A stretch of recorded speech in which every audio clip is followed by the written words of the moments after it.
Halo teman-teman, Assalamualaikum warahmatullahi wabarakatuh. Nah, kembali lagi bersama saya Rijal Akmon Abdul Karim dari GT5 Paper Production School APP Sinarmas. Nah, pada kesempatan kali ini Rijal akan membahas tentang basic mechanical.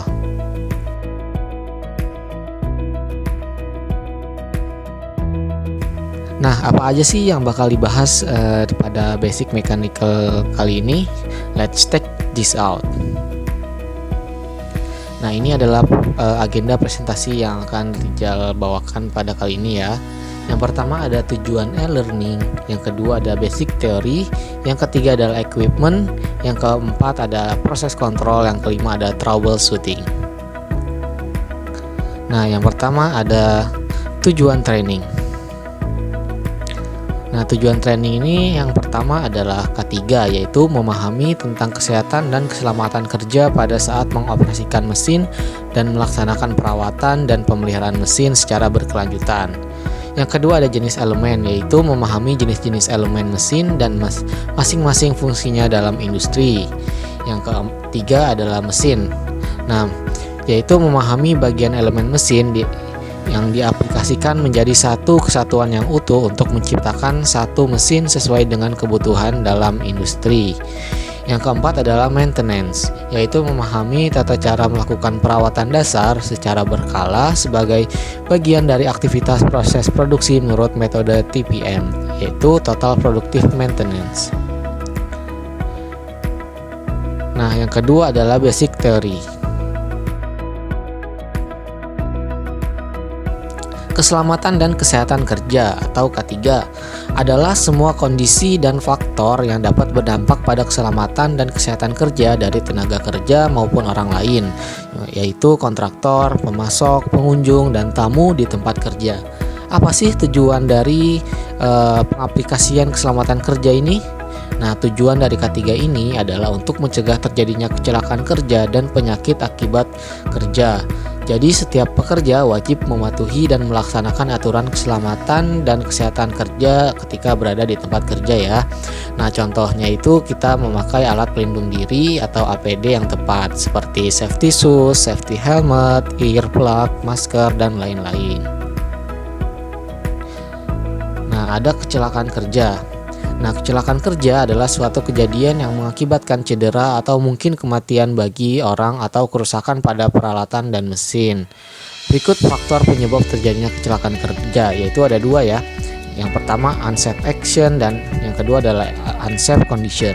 Nah, unsafe action ini seperti parkir kendaraan tidak pada tempatnya, menyeberang jalan tidak pada jalur yang benar, dan tidak pakai helm dan menelpon saat berkendara dan lain-lain. Nah, kemudian ada unsafe condition ini yang pertama contohnya yaitu parkir kendaraan pada jalur zebra cross, kemudian jalan berlubang dan licin, kabel tergantung tanpa tray, kemudian ada tumpahan bahan kimia dan lain-lain. Nah, keselamatan dan kesehatan dan keselamatan kerja ini ada 4. Yang pertama ada alat pelindung diri atau APD, yaitu peralatan yang dipakai oleh pekerja untuk melindungi diri dari terjadi kecelakaan kerja pada bagian tertentu. Kemudian ada lockout dan tagout, perlengkapan safety yang digunakan untuk mengisolasi sumber energi, listrik atau pressure pada peralatan sesuai dengan prosedur. Nah, tujuan dari lockout atau tagout ini adalah untuk memastikan pada peralatan sudah diisolasi dari sumber energi dan tidak bisa dioperasikan sampai tanda lockout atau tagout dibuka atau dicabut. Kemudian ada job safety analysis, yaitu sebuah metode yang digunakan untuk menentukan bahaya yang ada dalam setiap tahapan pekerjaan dan cara pengendalian terhadap bahaya tersebut. Yang keempat ada housekeeping, yaitu kegiatan membersihkan tempat kerja dan alat kerja. Nah, bukan hanya membersihkan tetapi sekaligus memeriksa ya, sehingga alat atau mesin benar-benar siap untuk dipakai kembali dan ke dalam kondisi bersih. Dengan begitu, memudahkan proses problem solving dan memotivasi untuk melaksanakan inspeksi dan perawatan mesin. Selanjutnya yang nomor 3 yaitu equipment. Nah, Elemen mesin adalah bagian dari alat yang mempunyai bentuk serta fungsi tersendiri sehingga alat tersebut dapat memindahkan energi dan mempunyai efisiensi. Dalam penggunaannya, elemen mesin ini berfungsi sebagai elemen pengikat, elemen pemindah atau transmisi, elemen penyangga, elemen pelumas, elemen pelindung, elemen penyambung, dan sebagainya. Nah, ini ada jenis-jenis elemen. Yang pertama ada sambungan, yang kedua ada poros dan tap, yang ketiga ada bantalan, kemudian yang keempat ada puli dan sabuk, yang kelima ada kopling, yang keenam ada rantai dan sproket, yang ketujuh ada roda gigi, yang kedelapan ada pegas ring dan seal, yang kesembilan ada pegas. Yang pertama ada sambungan. Nah, sambungan itu adalah suatu elemen mesin yang digunakan untuk menyatukan bagian-bagian menjadi satu kesatuan yang utuh. Nah, sambungan terbagi menjadi 3 jenis. Yang pertama ada sambungan ulir, dapat dilihat ya teman-teman contoh sambungan ulir pada layar berikut. Kemudian ada sambungan keling, kemudian ada sambungan las. Kemudian ada poros dan tap. Nah, poros itu adalah elemen mesin berupa batang logam berbentuk silindris baik lurus, bertingkat maupun konis yang berfungsi untuk memindahkan putaran, mendukung beban dan memindahkan atau meneruskan daya. Nah, dapat kita lihat ya teman-teman di pojok kanan atas itu contoh dari poros ya, ada poros lurus, poros engkol tunggal, poros engkol ganda dan poros konis.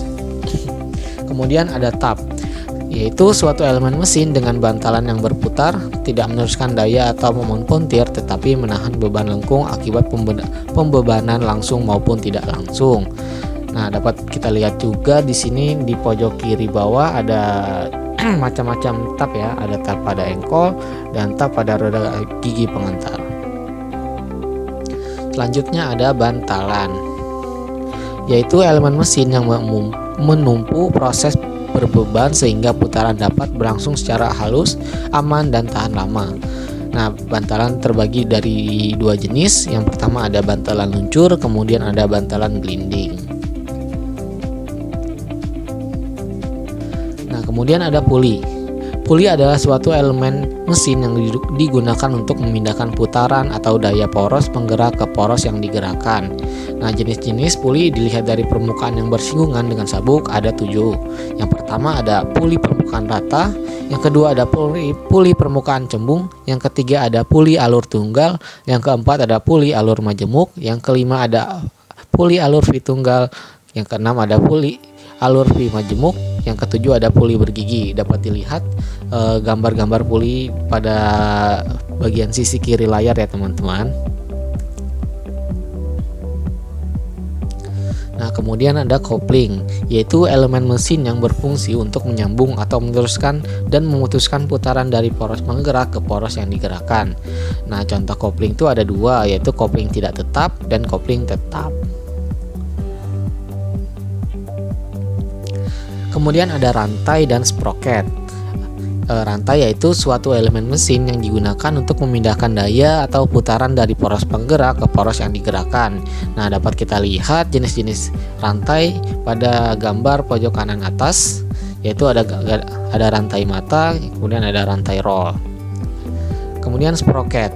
Sproket adalah roda bergigi yang berpasangan dengan rantai, trek atau benda panjangnya bergerigi lainnya. Sproket berbeda dengan roda gigi. Sproket tidak pernah bersinggungan dengan sproket lainnya dan tidak pernah cocok. Nah, dapat dilihat contoh dari gambar sproket ya teman-teman pada bagian sisi bawah kiri layar Anda. Selanjutnya ada roda gigi. Nah, roda gigi itu adalah suatu elemen mesin yang digunakan untuk memindahkan daya atau putaran dari poros penggerak ke poros yang digerakkan dengan perantaraan gigi-gigi yang menekan pada roda gigi lain secara berurutan. Nah, jenis-jenis roda gigi itu ada 5. Yang pertama ada roda gigi silindris, yang kedua ada roda gigi kerucut, yang ketiga ada roda gigi cacing, yang keempat ada roda gigi dalam, yang kelima ada batang bergigi.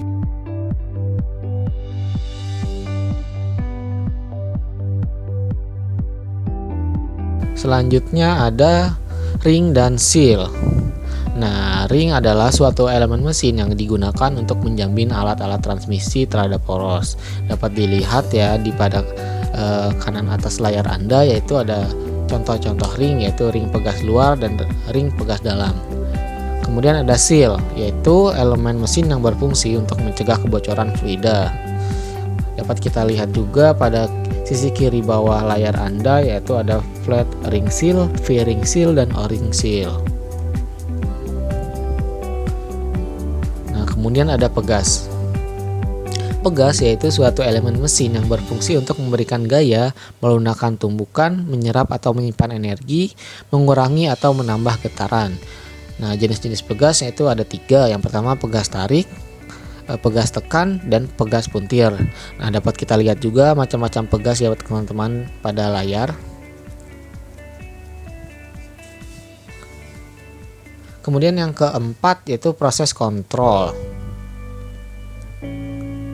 Mesin adalah suatu alat yang berfungsi untuk mengirim atau mengubah energi untuk melakukan atau membantu pelaksanaan tugas manusia yang beroperasi di tempat diam atau posisi permanen dan mempunyai efisiensi.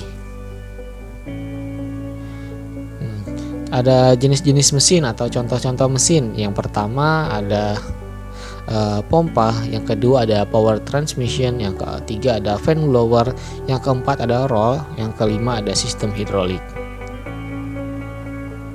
Pompa. Nah, pompa itu terbagi 2, ada non-positive displacement pump dan positive displacement.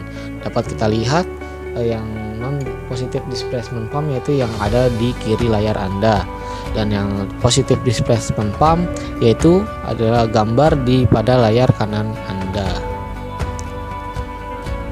Power transmission yaitu suatu alat atau mesin yang digunakan untuk menyalurkan atau memindahkan daya atau energi dari sumber daya ke bagian penerima daya. Power transmission ada 4, yaitu ada gear drive, belt drive, chain drive, dan shaft drive. Kemudian ada fan blower, yaitu perangkat mekanis yang digunakan untuk membuat aliran gas kontinu seperti udara. Ketika membutuhkan tekanan yang lebih tinggi, diperlukan blower yang digunakan sebagai pengganti kipas angin. Nah, fan menghasilkan aliran gas dengan sedikit tekanan dan volume gas yang lebih besar, sementara blower menghasilkan rasio tekanan yang relatif lebih tinggi dengan volume aliran gas yang lebih besar. Kemudian ada roll, perangkat mekanis berbentuk silindris yang berfungsi sebagai alat pendukung, pengantar, penekan, pengering dalam proses produksi kertas dengan gerakan berputar. Nah, jenis-jenis roll yaitu ada vacuum roll, press roll, paper roll, spreader roll, stretcher roll, dan guide roll. Kemudian ada sistem hidrolik, yaitu adalah suatu perangkat mekanis atau elektromekanis yang berfungsi sebagai pengubah tenaga fluida menjadi tenaga mekanis. Kemudian ada 3 jenis sistem hidrolik yaitu power unit, control unit, dan actuator unit. Yang kelima ada troubleshooting,